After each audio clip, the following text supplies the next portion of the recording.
In this lesson, we're going to talk about what significant figures are and how we determine the number of significant figures in a value. The reason we have to worry about significant figures at all is because when we look at numbers in chemistry, we're looking at measurements, not just numbers. And so we cannot add precision to a measurement just because we want more digits. The least precise number determines the precision of the answer for a calculation. The first rule is an easy one. Any digit that is not zero is significant. And in fact, the rest of the rules are all about dealing with zeros in numbers. So in this example, 1.234, all of those digits are considered significant. When we look at the second rule, zeros between non-zero digits are significant. We see the number 606.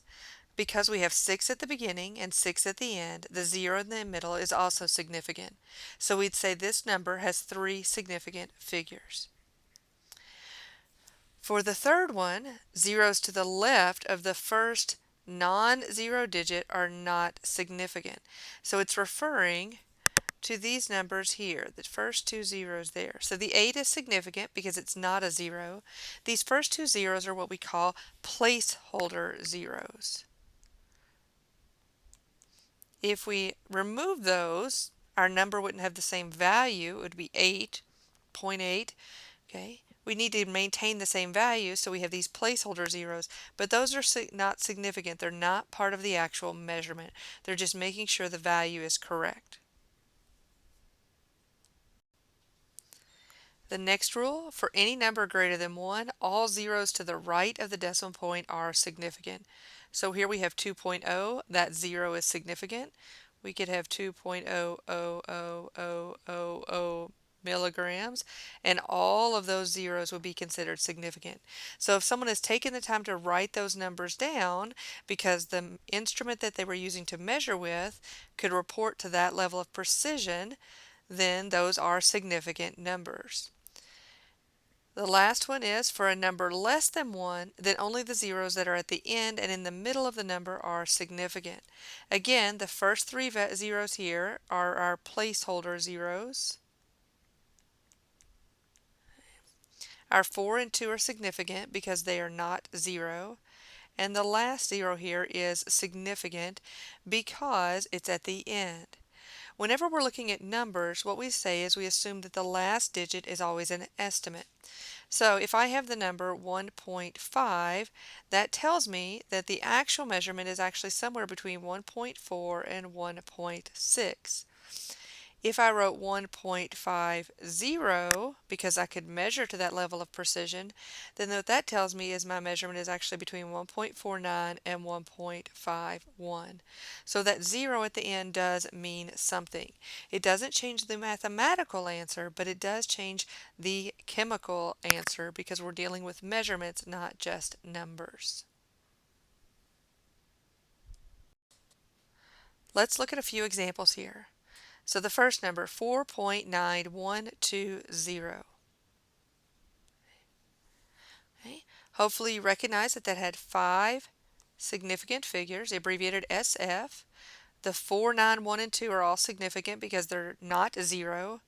The 0 is at the end to the right of the decimal place, so therefore it is a significant digit. So all 5 of those are significant. Now on to the second one, 0.0003410.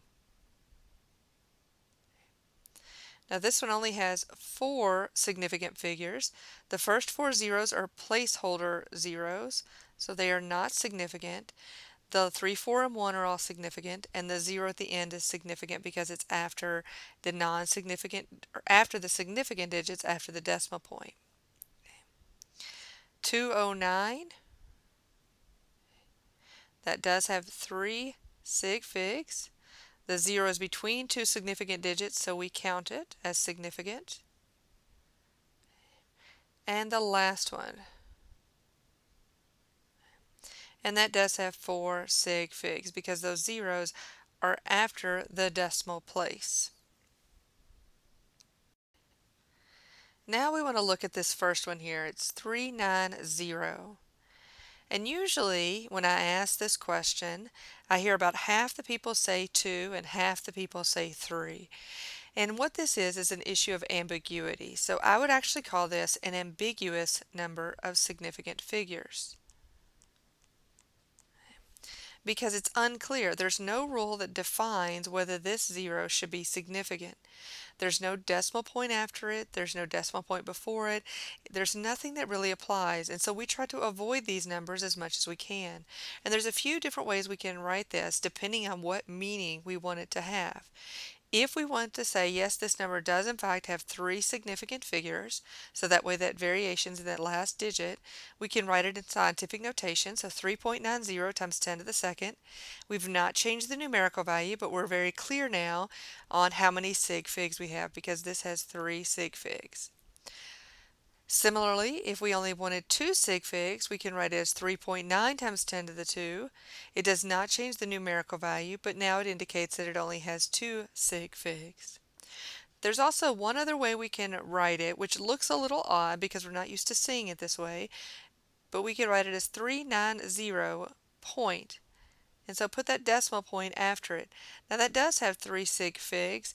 By putting that decimal point at the end, it says, you know what, that zero matters enough that I'm going to put a decimal point after that. We're not used to seeing numbers that end in a decimal point, but it is perfectly fine to do it that way.